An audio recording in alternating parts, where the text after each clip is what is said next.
ایران میں 9 پاکستانیوں کے قتل پر پاکستانی سفیر مدثر ٹیپو کا اظہار افسوس سامنے آیا ہے۔ انہوں نے کہا ہے کہ سروان ایران میں 9 پاکستانیوں کے ہولناک قتل پر گہرا صدمہ ہے۔ پاکستانی سفارت خانہ سوگوار خاندانوں کی مکمل مدد کرے گا۔ انہوں نے کہا ہے کہ زاہدان میں پاکستانی کونسل جنرل جائے حادثہ اور اسپتال کا دورہ کر چکے ہیں۔ ایران سے پاکستانیوں کے قتل کے واقعے پر مکمل تعاون کرنے کا مطالبہ کیا۔ پاکستانی سفیر مدثر ٹیپو نے کہا کہ پاکستانی سفارت خانہ سوگوار خاندانوں کی مکمل مدد کرے گا۔ زاہدان میں پاکستانی کونسل جنرل جائے حادثہ اور اسپتال کا دورہ کر چکے ہیں۔ پاکستانی سفیر نے کہا کہ ایران سے پاکستانیوں کے قتل کے واقعے پر مکمل تعاون کرنے کا مطالبہ کیا گیا ہے۔ ایران میں پاکستانی سفیر مدثر ٹیپو نے یہ بیان دیا ہے۔ انہوں نے کہا کہ سروان ایران میں 9 پاکستانیوں کے ہولناک قتل پر گہرا صدمہ ہے۔ پاکستانی سفارت خانہ سوگوار خاندانوں کی مکمل مدد کرے گا۔ زاہدان میں پاکستانی کونسل جنرل جائے حادثہ اور اسپتال کا دورہ بھی کر چکا ہے۔ اعزاز سید نے ہمیں جوائن کیا ہے۔ اعزاز، اس واقعے سے متعلق بھی بتائیے اور پاکستانی سفیر کے بیان سے متعلق بھی ڈیٹیلز دیجیے۔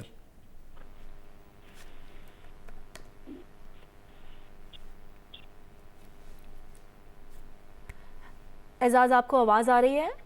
جی آواز آ رہی ہے جی، سوال کریے دوبارہ۔ جی اعزاز، اس واقعے کے حوالے سے بھی اور پاکستانی سفیر مدثر ٹیپو کا جو بیان سامنے آیا ہے اس کی بھی ڈیٹیل شیئر کیجیے گا۔ جی بالکل، زاہدان ہے ایران کا علاقہ جہاں پر 9 پاکستانیوں کو شناخت کر کے شہید کیا گیا ہے اور اس میں 3 پاکستانی زخمی بھی ہیں۔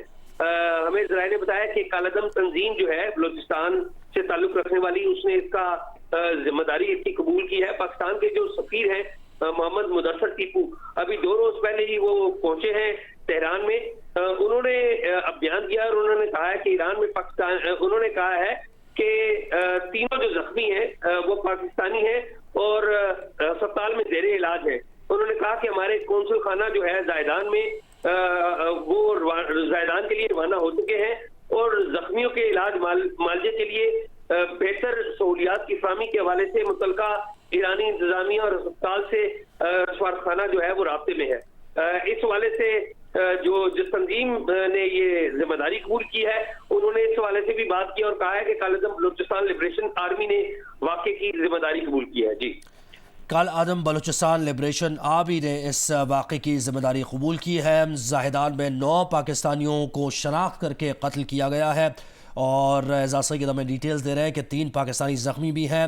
کالعدم جماعت نے اس کی ذمہ داری قبول کی ہے اور یہ جو زخمی افراد ہیں، کونسل خانہ زخمیوں کے علاج معالجے کے لیے سفارت خانے سے رابطہ کر لیا گیا ہے۔ ایران میں یہ افسوسناک واقعہ پیش آیا ہے جس میں 9 پاکستانیوں کو شناخت کرنے کے بعد قتل کیا گیا ہے۔ 3 پاکستانی زخمی بھی ہوئے ہیں اور اس تمام واقعے کی ذمہ داری کالعدم بلوچستان لبریشن آرمی نے، یہ کالعدم جماعت ہے، اس نے قبول بھی کی ہے۔ تو اب رابطہ کیا گیا ہے سفارت خانے میں۔ پاکستانی سفیر مدثر ٹیپو نے بھی یہ کہا ہے کہ یہ جو واقعہ ہولناک قتل ہوا ہے اس پر گہرا صدمہ ہے۔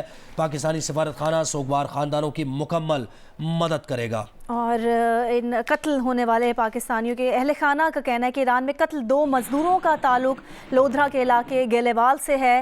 لودھرا کے رہائشی زبیر اور اس کا بھانجا ابو بکر مزدوری کے لیے ایران گئے تھے۔ جاں بحق ہونے والے ایران میں گاڑیوں کی ڈینٹنگ پینٹنگ کا کام کرتے تھے۔ یہ افسوسناک واقعہ پیش آیا ہے ایران کے صوبہ زاہدان میں 9 پاکستانیوں کو شناخت کر کے قتل کیا گیا ہے اور بلوچستان سے تعلق رکھنے والی کالعدم تنظیم نے اس کی ذمہ داری بھی قبول کی ہے۔ کالعدم بلوچستان لبریشن آرمی نے اس واقعے کی ذمہ داری قبول کی ہے۔ قتل ہونے والے پاکستانیوں کے اہل خانہ کا کہنا ہے کہ ایران میں قتل 2 مزدوروں کا تعلق لودھرا کے علاقے گیلیوال سے ہے۔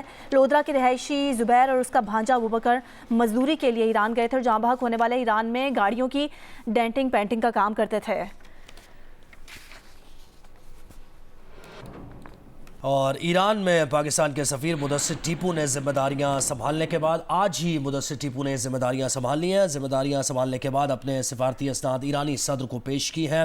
تہران کے صدارتی محل میں منعقدہ تقریب میں پاکستانی سفیر نے اپنی اسناد ایرانی صدر ابراہیم رئیسی کی خدمت میں پیش کی۔ اس موقع پر ایرانی صدر نے دونوں ممالک کے تعلقات مزید مضبوط بنانے کے عزم کا اظہار کیا۔ پاکستانی سفیر مدثر ٹیپو نے کہا کہ پاک ایران تعلقات کو نئی بلندیوں پر لے جانے کی کوشش کریں گے۔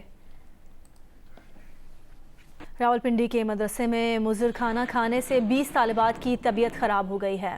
ریسکیو حکام کے مطابق متاثرہ طالبہ ڈھوک مستقیم کی مدرسے کی ہیں جن کی حالت کھانا کھاتے ہی بگڑ گئی تھی. تمام متاثرہ تمام طالبات کو اسپتال منتقل کر دیا گیا ہے. دیگر خبروں میں آپ کو بتائیں کہ گورنر سندھ کامران ٹسوری نے انڈس یونیورسٹی کے خصوصی کانوکیشن میں شرکت کی ہے.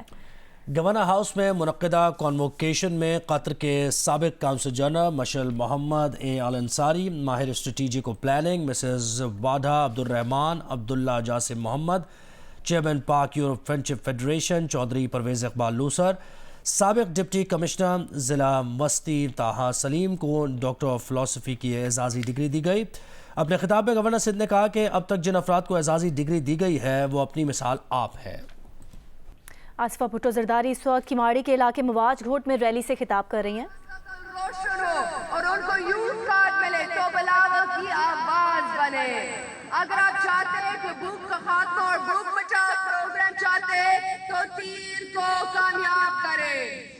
8 فروری کو تیر پر مہر لگا کر بلاول بھٹو زرداری کو وزیر اعظم بنائے.